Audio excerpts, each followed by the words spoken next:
Hey guys, thank you so much for joining me. This is your very first time here, welcome, and if you're returning, welcome back. So today I'm doing a 36-week update because we are getting closer to the end. I'm going to try my very best to do updates weekly until Caleb gets here. Y'all, it is so close. It's not quite any moment now, but it's like it's getting to that any day now point. I want to say maybe 3 nights ago was up all night with contractions. They started off 15 minutes apart, and then I tried to do all the things that they say to do if you're having contractions in order to see if it is true labor or not, because I was like, listen, I'm not going back to the hospital if it's nothing. So I put my feet up, I drank a bunch of water, I laid on my side. Nothing was making the contractions go away. Luckily, I just watched one of my friend's vlogs. Her name is Tiara, and her vlog channel is Tierra JTV. And I just watched one of her old vlogs from before, right before she had her baby. And I think she was about where I am, maybe like a half a week farther. And she said that she had been up all night with contractions, but they weren't regular, so she knew it wasn't real labor. So that kind of helped me to know, like, okay, this is probably not the real thing. I just need to figure out how to make them stop. So I try my best to go to sleep. I was like, if I can fall asleep and I wake up and they're gone, then it's not true labor. So I eventually went to sleep. They woke me up like 2 or 3 times. By 6 o'clock in the morning, I was like, okay, I'm gonna take a shower. I'm gonna get all lotioned up, ready to go if I need to, do my hair. And that way, if I do need to go to the hospital, I'll be ready. And if I don't, I'll just be ready for the day.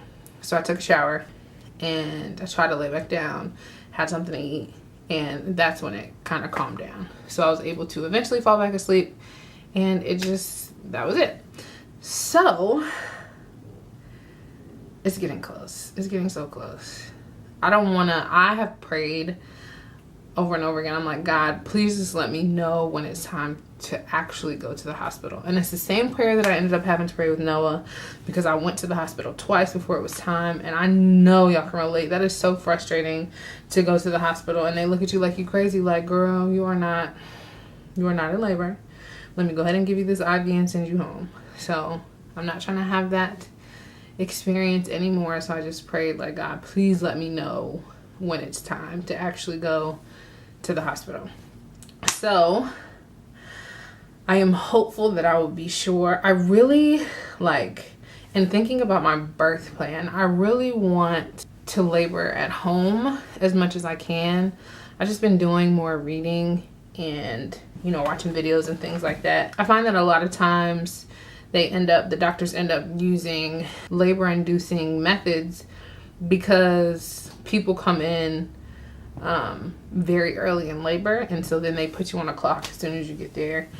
And I know with Noah, my water broke, and I was reading that there's a certain amount of time you can go with your water being broke before you have a risk of infection, all this stuff. Anyway, I went right away with Noah. Like, as soon as my water broke, I was there within an hour. But I would really like to labor at home as much as I can, so that by the time I get there, it's not like they have to do all these medical things in order to get my contractions to start. And I don't know.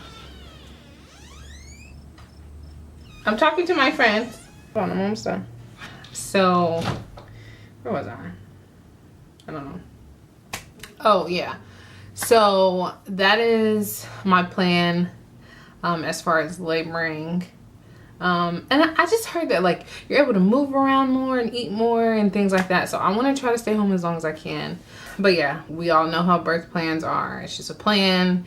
And, a lot of times things don't necessarily work out the way that we plan. And I'm perfectly okay with that. I am just praying for peace and tranquility is the word that comes to mind when I'm thinking about, my labor and how I want things to go. Just praying over the nurses and the doctors and anybody who I interact with when I'm in labor, that things go smoothly and people's spirits will be high and that it's just, you know, a serene experience. That's what I'm praying for and hoping for. Caleb is moving really slow now.